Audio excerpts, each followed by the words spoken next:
And now let's take a look at this same logic, having the computer do the hard work for us. So we're thinking about discounted value and our basic formula. Let's see, what are our variables? We got a future value, we got a present value, we got a discount rate, and we've got t. Now I say discount rate, often it would make sense to think of this as the interest rate, but basically I'm just asking how much more valuable is today compared to tomorrow. Right? If I ask you, would you prefer to have $100 today or $100.01 tomorrow? You're probably going to tell me you'd rather have the $100 today, right? 1 penny of interest is just not very good. So you implicitly have some discount rate that is greater than, what is that, 1/100%. You have some discount rate, some rate at which you believe the present to be better than the future. If you thought the present was just as good as the future, you would prefer $100.01. That's silly, right? Obviously, you have some discount rate greater than zero. So these are our basic variables. Future value is something that we're interested in. So let's say we're looking at $2 trillion, and then we're interested in what is the present value going to be. Or we could say the present value has to be at least equal to 1.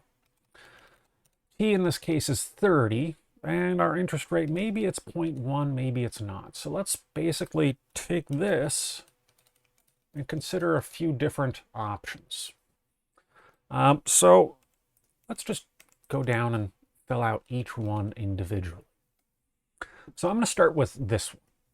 This is, what is the discounted value of this $2 trillion project if the relevant discount rate is 10%, which I think is probably a bit excessive, but let's just focus on the math for now. So present value equals future value divided by 1 plus the interest rate, or the discount rate, to the power of the amount of time that we're going to discount over, right? Or we could replace this divided by with a multiplied, and then put this in parentheses and make it a negative. And it should give us the same number, right? So we're getting 0.11, and let's just really quickly change that. Still 0.11. Good, I didn't break math. So what is this telling us? This is saying that at this discount rate, the present value of that $2 trillion benefit is only worth $0.115 trillion today. It's going to cost us $1 trillion today, so given that, this is not a justifiable project, right? This is turning down the opportunity to grow your money to a much larger amount. Right, so actually we can figure that out here. Future value equals present value times 1 plus the interest rate to the power of the number of years of compounding. Right, so if 10% is the relevant interest rate, we could grow this $1 trillion to 17 trillion. Growing it to $2 trillion is an enormous waste. Right? The opportunity cost is just too great. We wouldn't want to undertake that project.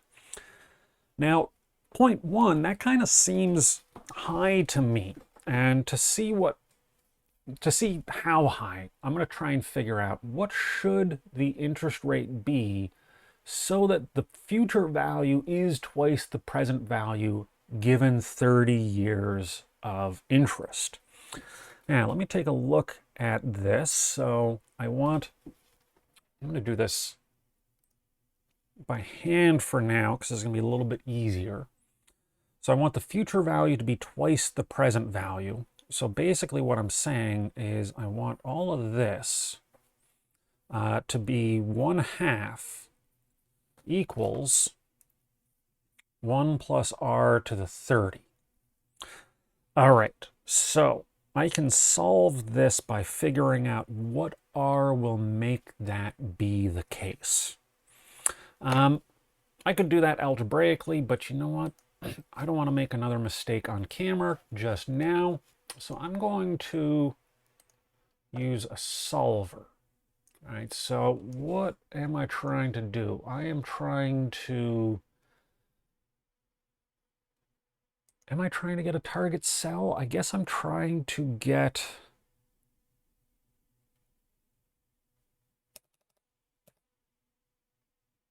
How am I trying to do this? I guess let's do it like this. Let's say my target sell, I want to set that future value to a value of 2 by changing this cell. And this isn't going to work until I copy this formula across. Right? So, does that work right? 2, 1. No, that didn't work right.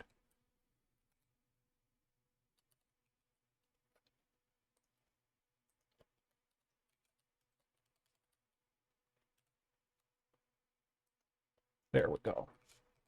All right, so with a discount rate of 0, $1 today is worth $1 tomorrow. Let's set up the solver. So we want to set this guy to be a value of 2 by changing that interest rate. And I guess we could say that D5 has to be greater than or equal to 0, but it'll find that. Solve.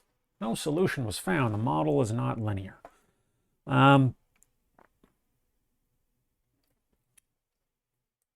That can't be right. This is equal to that. That's fixed. We got $1 trillion in.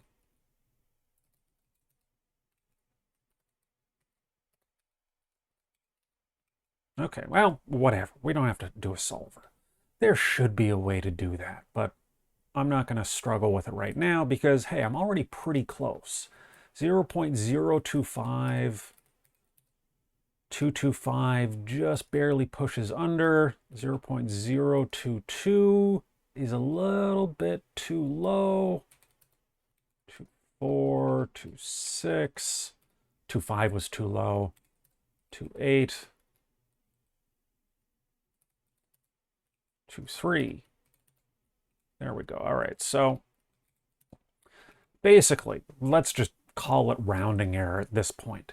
At a discount rate of 0.0235, this, again, is something that we could have solved algebraically, but I would have been introducing more opportunities to make mistakes and whatever else. Here, I kind of hacked together an answer that's not too far off. So let's say that this $2 trillion benefit in the future is approximately worth $1 trillion now. What discount rate must be true for that overall statement to be true? The discount rate would have to be about 2%. And that is closer to what interest rate a government might pay to borrow $1 trillion, right? So if the federal government said, we're going to borrow $1 trillion to implement this plan, as long as they're borrowing the money at less than 2% interest, well, then it becomes something that becomes attractive, right? So if they could get 1.5% interest, oh, am I thinking about this wrong? 2.35, right?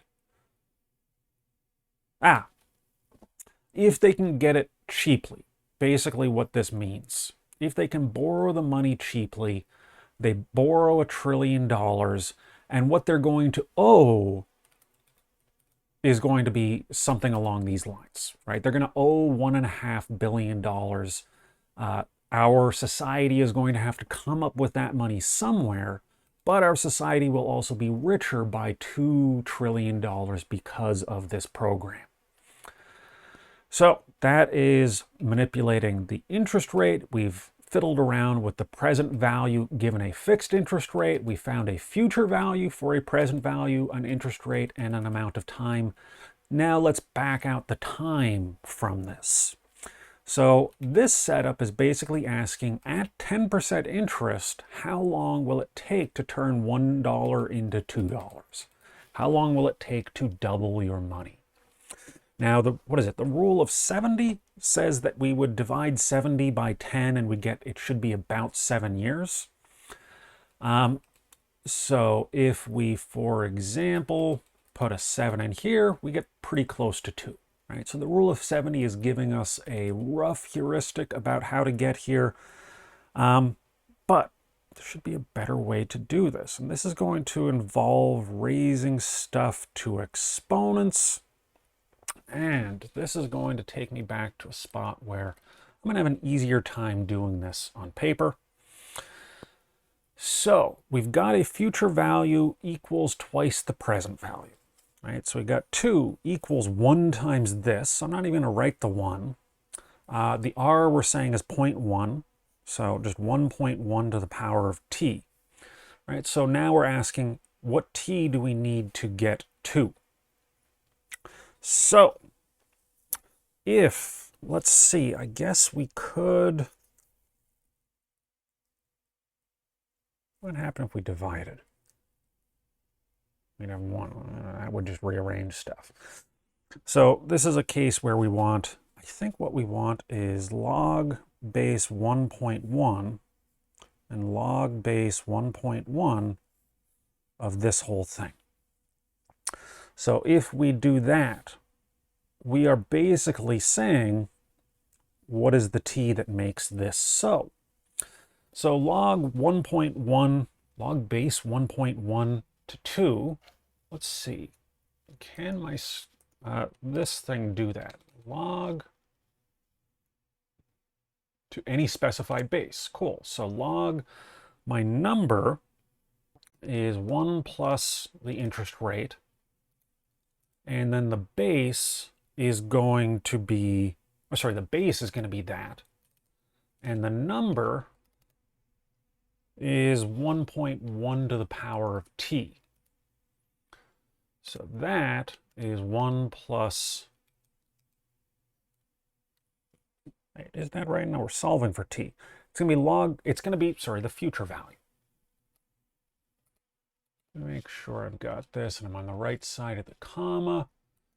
So it's really just this. More specifically, it's this divided by this, but that's fine. So hey, 7.27. Let's see if that worked. Cool. 7.273 gets us a little bit over. So what have we got here? We've got a log, we've got a base. If you were doing more of this stuff on pen and paper, we'd really want to figure out the continuous compounding logic and how we could use a base of e. And that would make a lot of the math, a lot of the arithmetic on paper easier. But since we're using the computer, we don't even have to worry too much about that. We just have to remember log base something times that something to some exponent is going to give you back that exponent. A really good video for this is if you search 3 blue, 1 brown, triangles of power.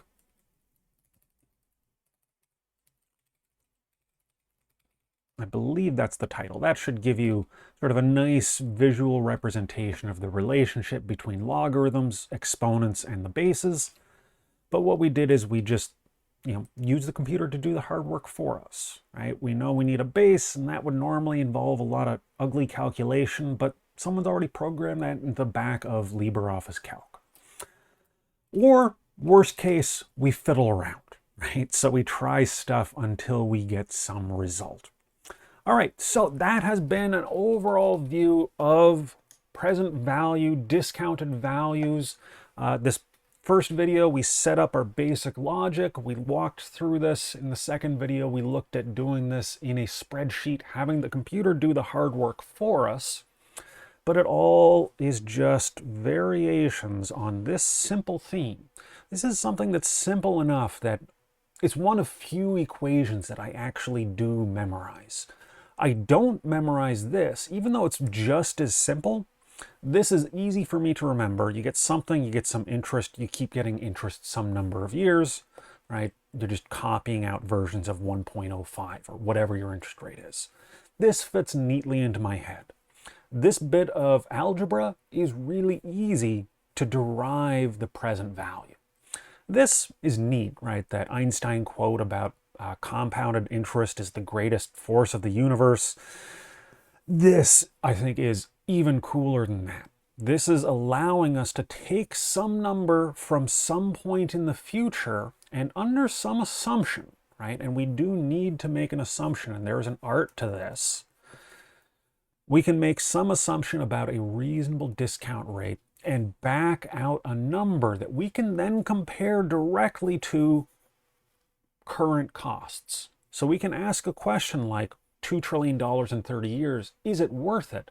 Well, what we've seen by looking at the specific numbers is that it would be worth it as long as our discount rate is 0.0235-ish or lower, right? So basically 2% or lower, this ends up being worth more than what we would get by growing $1 trillion at 2% growth. All right, so that's the whole thing. As usual, let me know your questions.